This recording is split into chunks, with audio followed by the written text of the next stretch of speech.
Hello friends, welcome back to our channel Legal Nexus. In this series, we are discussing about jurisprudence.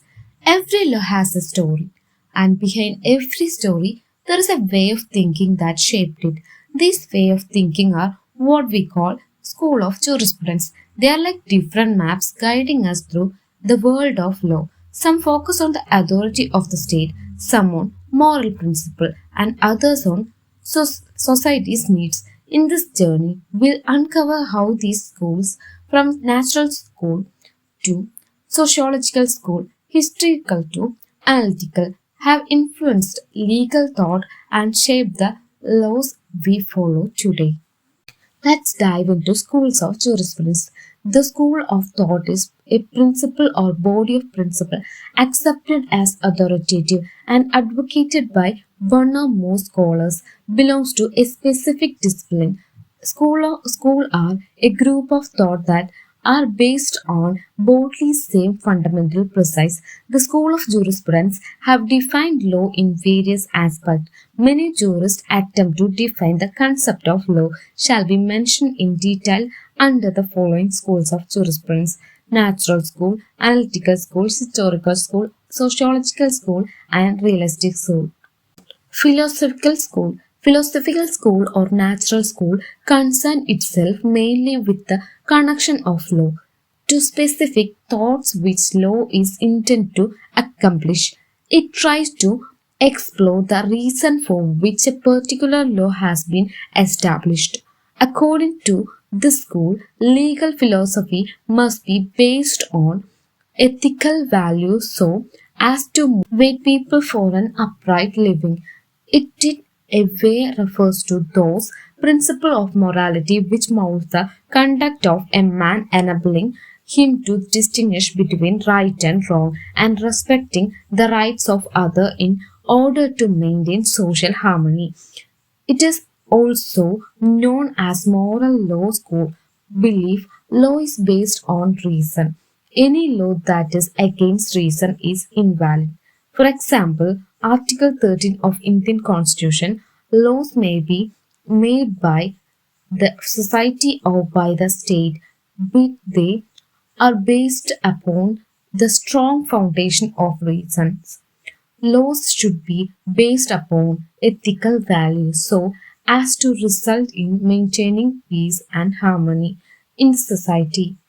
This school of jurisprudence essentially deals with following matters: the concept of law and hence of justice, the relation between law and justice, how justice is maintained in a society through its system of law, the distinction between law and morality and how each can contribute to the end of justice, and fundamental legal concepts and principles which have ethical significance.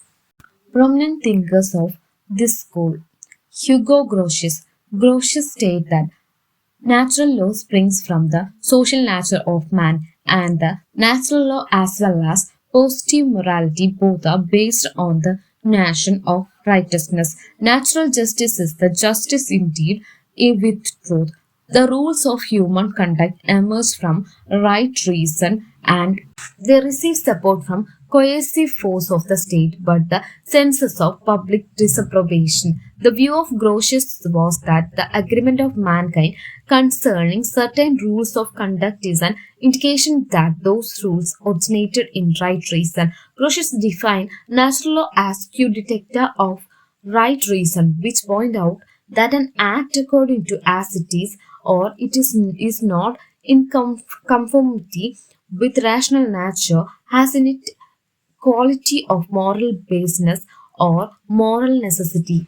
Immanuel Kant, according to Kant, the freedom of man act according to his will and the ethical postulates are mutually correlative because no ethical postulates is possible without man's freedom of self-determination. Kant called substantial of ethical postulates as categorical imperative, which is the basis of moral and legal theory. Relied upon the concept of united will of the people, law is an instrument through which we harmonize the individual will with general will. An individual is required to act in such a way that maximum of your action will become maxim of general action of the society. Hegel, the great contribution of Hegel to philosophical school is the development of the idea of evolution. According to him, the state and law both are evolutionary. The various manifestations of social life include law are the product of evolutionary dynamic process. As per him, the different appearance of social life include law are the result of a developmental unique procedure. This procedure includes rationalist structure, uncovering itself in theory, absolute opposite and blend.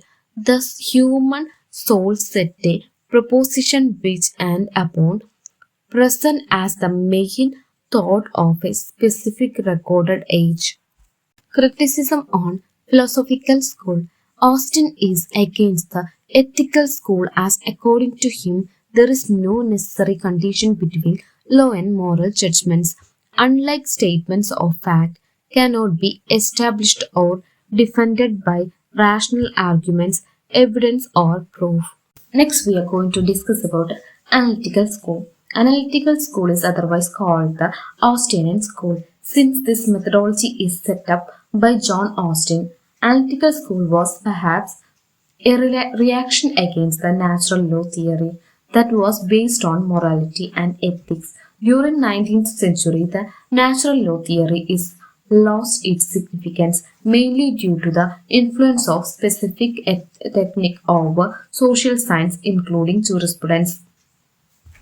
Analytical school is concerned neither with the past nor with the future, but with the law as it exists. For example, law as it is. It undertook the task of separating the law as it is and the law as it is ought to be. This separation is the most fundamental philosophical assumption of legal positivism.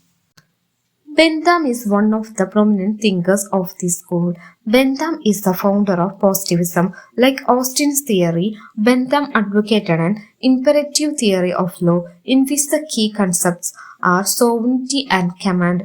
On one hand, Austin's sovereignty is assumed as an unlimitable or indivisible entity, but Bentham's sovereign is not like that, and he accepts the divided and partial sovereignty with some legal restrictions imposed on him. Bentham's theory is called utilitarian individualism legal system. When a number of persons are supposed to be in habit of paying obedience to a person or an assemblage of persons of a known and certain description, such persons altogether are said to be in a state of political society.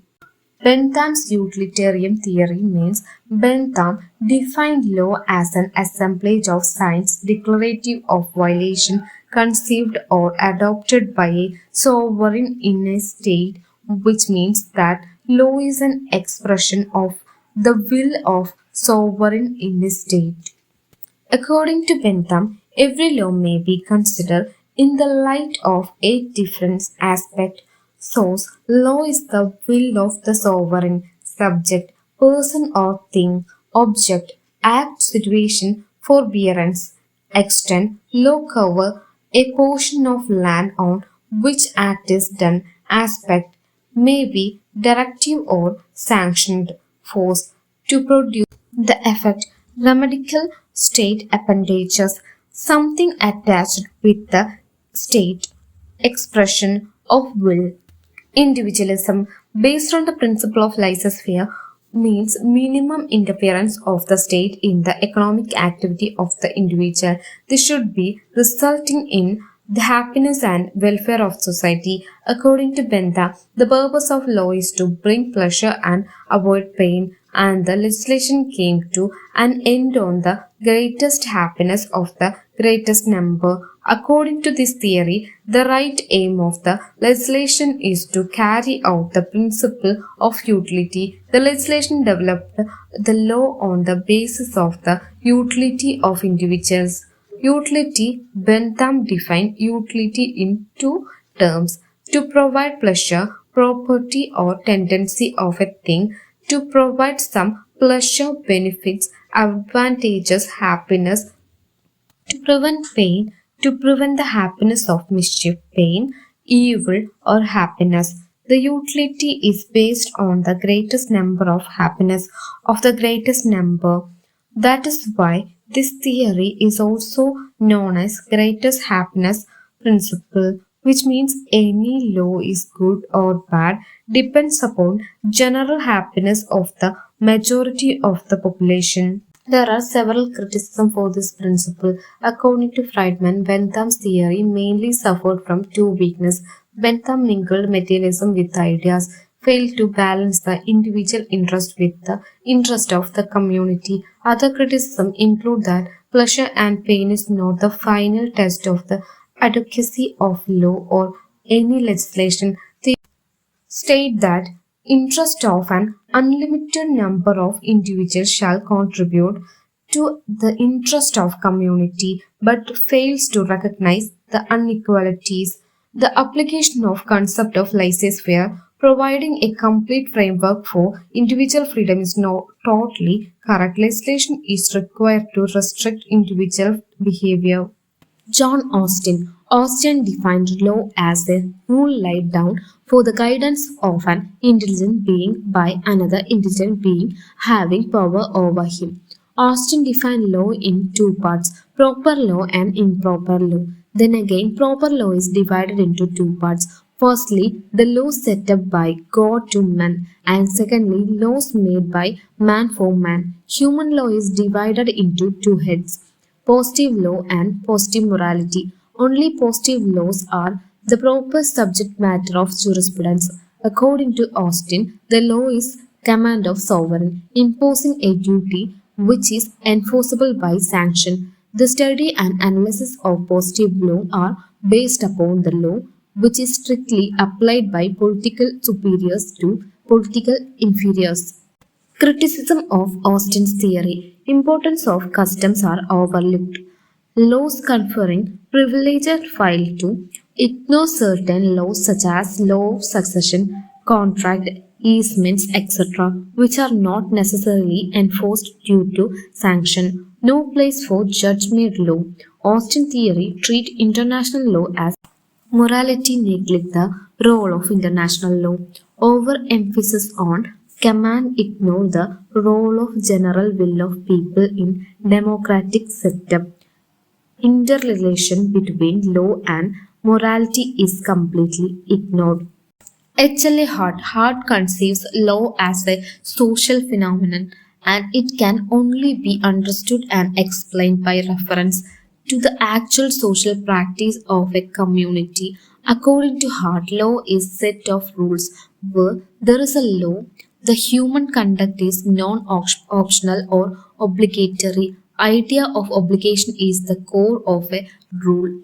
The obligatory rules are supported by great social pressure since they are felt necessary in order to maintain the society. Hart criticized Austin by using gunman example. When the gunman asks the banker to give away the money, the banker is not under an obligation to give the money but is being obligated to do so. Similarly, if one jumps red light, even if knowing the fact that he won't be fined, the obligation to stop won't go away despite the absence of sanction and the people will remain under an obligation to follow traffic rule.